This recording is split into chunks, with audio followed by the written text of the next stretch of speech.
This year's VEITHsymposium, there's been a lot of conversation around the evolution of treatments for critical limb ischemia, how we can compare outcomes and get to the best treatment approaches.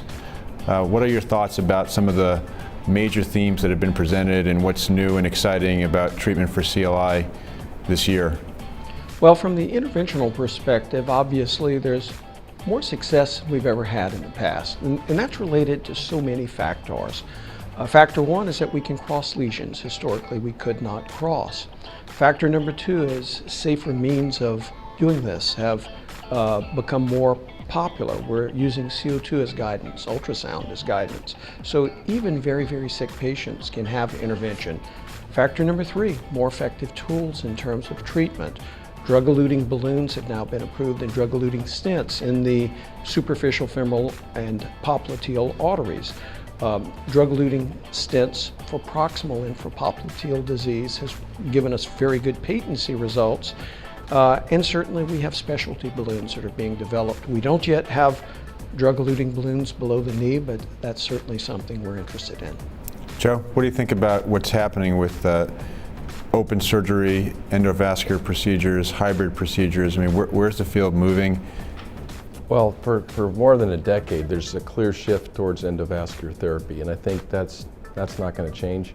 It's going to accelerate because, as Craig said, our tools are getting better. I think two big things have changed, though. One is a shift in the population of patients that we see, and the other is trying to educate patients and other physicians about what's available to treat the disease, which is often not recognized. So the shift I'm referring to is the epidemic of diabetes. So there's now, I think, 387 million people with diabetes in the world. So when we all trained, most of the patients we treated were smokers that had atherosclerosis and presented with either rest pain or minor tissue necrosis, and it was a pure ischemia type model. But now we see patients with a spectrum of PAD that may have a wound, that frequently have diabetes and other comorbidities, and the question is, at what point do you intervene? So we have all these tools. Do you intervene early to try to get the wound to heal, or is that unnecessary with good wound care? So I think that's a big shift, and we talked about that a lot.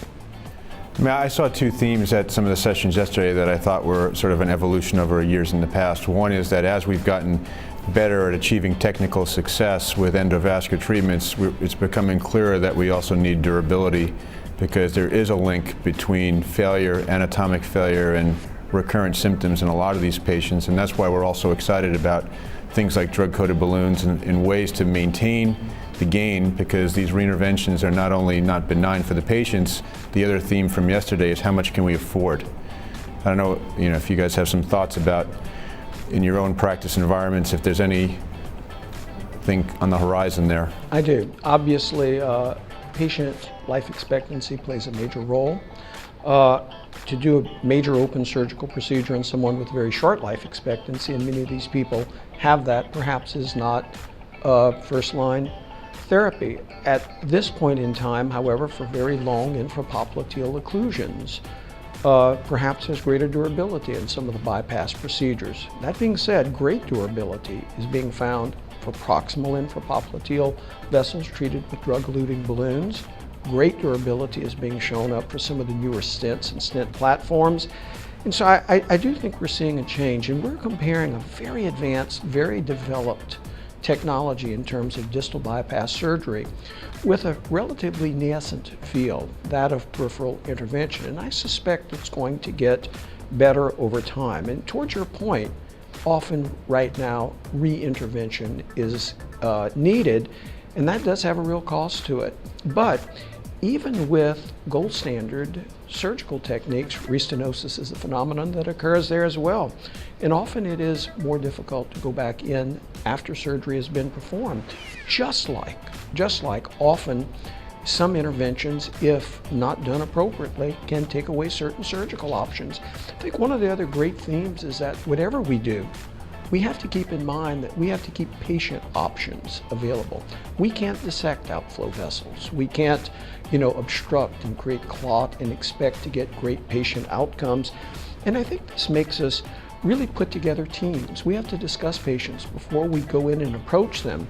And I really think that team has to have a competent vascular surgeon, a competent interventionist, and that may be the same person for that point, Often it is the same person, but we need the other medical therapy parts of this component. Well, I know the state of our evidence and the state of our literature is embarrassingly bad, I think. And one of the reasons is that it's hard for us to look at the data that we have and compare apples and apples. So some of the conversation around reclassification schemes at this meeting and the SVS new scheme, I think, is also important. Do you think that that's going to be applicable going forward? Well, there's been 2 studies now that are published or in press that at least validated the concept, which basically gets away from the older classification. So it takes into account how much of a wound the patient has, how ischemic is that patient. So people that don't necessarily meet the traditional cutoff for critical limb ischemia may require revascularization to heal if they're diabetic, have a large foot wound, and frequently if they've gotten an infection. Because infection plus even minor PAD, if you look at the Urodile study, tripled the amputation risk. So trying to figure out how to better classify the patients up front. To me, the 2 major themes are going to be how do we tailor our therapy, because we have all these tools. So how do we pick the right approach for the patient? Because right now we're not doing that. If you look at some of the interesting papers from this meeting, restenosis is an epidemic. So whether you do endo primarily or open, or you're more of a hybrid person, all of us are doing more reinterventions than at any time in the past. It's a big problem. And that's linked directly to the cost problem. So there was an interesting talk by Sullivan's group from Minnesota, and they looked at a little bit over about 220 patients over a 1 to 2 year span. And the care for those patients, all of whom had severe limb ischemia, was about $7 million. So that's not sustainable if that's expanded. If you try to offer everybody the best limb salvage in the context of their lifestyle, that's not going to work. So that gets back to Craig's concept of lots of people have promulgated this, but having a team. So it's a spectrum of disease, and no one would go to if you get cancer now, the first thing you're going to do is go to a cancer center where you have a team of people that can offer all the therapies you might need for that. And I think that's increasingly becoming common in this country, where there are limb salvage teams, and I think the minimal component of that is probably podiatry and a vascular surgeon that does open, and a vascular surgeon or a cardiologist or an interventionalist that does high-level interventions. And those, again, could overlap, but you need all those specialists, and then occasionally you need infectious disease, and you probably need diabetology to treat the underlying disease. You know, Joe, I think your point of comparing this to cancer is incredibly appropriate, because critical limb ischemia has mortality rates that are as high as the highest mortality lung cancers that are present. I mean, comparable with lung cancer. So this is a very important, I think, analogy in terms of addressing this very serious disease in a serious manner. Yeah, I think heart failure is another good analogy, and I think what we need to start looking at is not necessarily the time to the first event, but what's somebody's limb-related quality of life over a span of time on average. And what does it take to achieve that? I mean, how many procedures, how many hospitalizations, what type of care does it take to maintain someone free of symptoms, walking without pain? Those are the kinds of things we're not doing a great job at measuring. We only capture the time that the first thing happens. That's like the tip of the iceberg in a CLI patient. We really need to capture the whole thing. And you know, the one other exciting thing at this meeting that we've been hearing about is the new randomized trials. You know, the BEST trial is going to enroll over 2,000 patients in the U.S. and BASIL 2 is started in the U.K. There are challenges with doing these things, and one of the benefits is just getting more evidence, but also getting more consensus, working together as teams. But do you think that these trials are going to be able to be done? And you know, are they, by the time they're done, are they going to really be able to translate to practice? Let me answer the second first. Okay, I think that the problem is, as we do these trials and enroll, the technology is changing. In particular, endovascular therapies are changing. The ability to cross things we thought uncrossable in the past is really done at this point. It's very rare that we can't get across a total occlusion. It is indeed extraordinarily rare. We have drug-eluting technologies, and perhaps we will work out better drug-eluting technologies that may inhibit restenosis. I think we're going to develop better understanding about wound healing, and perhaps utilize some of the drugs that are gaining some repeat interest, particularly in Japan, where a lot of data is coming out of cilostazol having big effects in terms of restenosis, something we've sort of lost sight of here in America. So I think the problem is, even when the data comes out, we're still going to have controversy because people are going to say, well, that's old data. Just like when we look at the original basal trial. As an interventionist, you look at the basal trial and you say, okay, that's good, at 6 months. Perhaps longer than that, it's not so good. But the problem is, then the interventionist says, but there were no stents, there was no atherectomy, there were none of these other facts. And so I think it's in evolution. But why is the challenge any different than it was with coronary disease? What's so fundamentally different? That's always a challenge, and we have to start somewhere. Yeah, no, it will be a challenge. I just think that right now we're in such a rapid evolution of therapies, that's going to be the problem. Yeah, I think the other way to go, I think prospective trials are important, but for all the reasons we've discussed, they're difficult. And actually, if you look at some spectrum of severe or critical limb ischemia, there's really only one trial, which was basal, which has its own issues. But I think the other way to go is with the Vascular Quality Initiative is to do registries, and that accounts for changes in practice patterns over time. It's not perfect, but it gets you information about what happens when current technology is applied. The other thing, just to bounce back a minute, the other concept I think that Mike alluded to is really important is we're treating the chronic disease. It's like cancer. So we've actually started talking to our patients about, surgeons tend to think in terms of cure. So if you have somebody with appendicitis and you take their appendix out before it's ruptured, they're pretty much cured. But CLI is not like that. So we talk about putting patients in remission. So can you get a remission that lasts longer with a specific type of therapy and some drugs and a different approach, and then kind of tell the patient this is what you have to watch for. You may have, no matter how well we do with our care, you may have another limb event. So can we get to where we reduce the number of limb events that affect that patient's quality of life? It's a complex issue. We're not going to be able to, we're going to be challenged to measure the value of this care that we're providing. And we're not going to be able to measure the value until we first have the quality part. We have to define what is quality care for these patients. Is it just preventing limb loss? Is it keeping them out of the hospital? Is it keeping them pain-free? What's the numerator? And then we're going to be challenged to divide it by how much it costs us to do it over how much a period of time. How much can we invest for 2 years to achieve this much gain for this type of patient somewhere in that scheme? Ultimately, I think that's where we're going to have to go. But I would personally try to encourage all of us to enroll in the randomized trials, just because I do think the level of evidence that's going to be obtained there is so far higher than what you're going to get in a typical registry that we just have to do it. They were able to do it in coronary disease for 20 years. We can do it. Yeah, I think it's doable, or certainly we can get better data than we've had. And I think there's one other thing that has to go into this numerator in terms of cost, and that is the cost of amputation. It's something we often don't look at, but the cost of amputation is profound. A third of people go from amputation straight to a nursing home at over $100,000 a year, not to mention there are the medical costs. And those that go home, the other 2/3 that go home, have to have prostheses, make big changes, have follow-up. This is expensive disease, no matter how we look at it.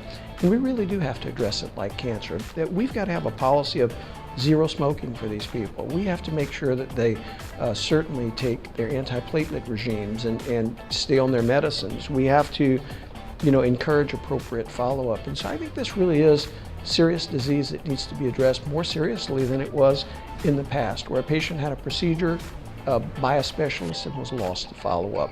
I think we can't do that anymore. And I think in addition to that, we have to use this opportunity to recognize that people with CLI have global disease. The disease is almost never confined just to their leg. So we have to make sure these people are on statins. We have to make sure that these people are on appropriate medications to appropriately impact mortality. That's a really important point. So there is a lot of data, not specifically for CLI, some's for PAD in general, but generally all those patients should be on a statin. They should all be on antiplatelet therapy. And actually for claudicants, there's pretty good data to use ramipril to improve their walking distance. So and that part has been traditionally undertreated by most vascular specialists, but I think we're all paying a lot of attention to that now because it does prolong these patients' lives. It prevents coronary events and strokes, and it may have significant impact on the limb also, but you're treating the whole patient, not just the hole in the patient. But that's also going to come out of, that's the other advantage to actually executing large-scale trials involving 120 centers that are going to have to define their CLI team, because coming out of that, we're going to get all this information about actually how well are they doing with the basics. And those of us, we're in cardiovascular medicine, so we know that there are get with the guidelines for stroke and for AFib, but there's none for vascular yet. Sure. I think we need to sort of establish what's the bottom line that people should get if they're getting hospitalized for revascularization. Shouldn't they go out with the right medicine? Shouldn't they go out with a smoking conversation? I mean, those kinds of things can start to roll out as we're building an enterprise around CLI treatment that's multidisciplinary. There is data that if someone has a myocardial infarction, his probability of leaving on a statin is well in excess of 95%. He's going to get it. He's apt to get the appropriate drugs because there's been standardization of therapy. We've really not had that on the peripheral side. And I do think we need better algorithms that guide that, because less than 50% of people, at least as of 5 years ago, who have had major intervention in the peripheral side or discharged on a statin, that's probably unacceptable in today's world. To me, the big elephant in the room is restenosis. So I'm really looking forward. We have some promising technologies on the horizon. Not so clear for drug-eluting balloons in the SFA. Seems like it may help. Not clear yet in the tibials. To me, there's some advantages of stenting patients up front, but there's some profound disadvantages to leaving something that promotes inflammation in the blood vessel. And it's taken a long time, but I'd like to see more stents that are scaffolding that go away. And the crossing problem has pretty much been solved. Trying to get the vessel open for a period of time has pretty much been solved. But the restenosis problem, since we're tackling much harder cases, has actually gotten worse because we're doing cases we never could do before. So to me, if we could come up with better therapies for that, it would help us a lot. It would cut costs and save more limbs. Joe, one of the things I'm also curious to see is now that we have treatments which actually create outflow where we didn't have outflow before, will that impact outcome as we look at pedal loop reconstruction? And some of these people who have severely diseased foot vessels, historically we have pedal sparing, but many people don't, particularly patients on dialysis, where being able to create outflow is important. In every other surgical series, good outflow made a difference. And will it make a difference in intervention as well? I think these are very important questions. Yeah, I think for me they probably roll those things. It's closing the gap between technical success and clinical success for both endovascular and open surgery. We have technically successful operations and the patients need to do better faster and stay better. So I think it's closing that gap between what we're able to achieve on the day of the procedure and how the patients ultimately fare it out is what I'm looking forward to. I do think within all those things, restenosis is the biggest piece.